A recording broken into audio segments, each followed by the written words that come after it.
Hello বন্ধু, তোমরা কেমন আছো? আশা করি ভালো আছো। আমিও খুব ভালো আছি। তো বন্ধু, তোমাদের মিষ্টিকে এখন খাওয়ানো হচ্ছে। আর বুঝতেই পারছো আজ ওয়েদার খুবই নরম, কারণ আজ 3 দিন জল হচ্ছে। আর তোমাদের মিষ্টিকে কার কার ভালো লাগে কমেন্ট করে জানাও।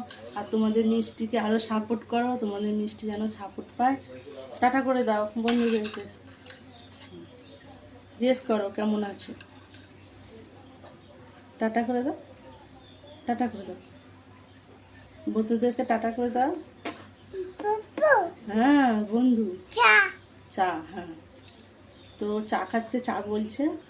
তো বন্ধু, তোমরা কে কে সকালবেলা চা খেয়েছো আমাকে কমেন্ট করে জানাও। আর মিষ্টিকে একটু ভালোবাসা দাও, মিষ্টিকে আরও সাপোর্ট করো। নাও টাটা করে দাও বন্ধুদের। হ্যাঁ, মিষ্টি যেন ভালো থাকতে পারে।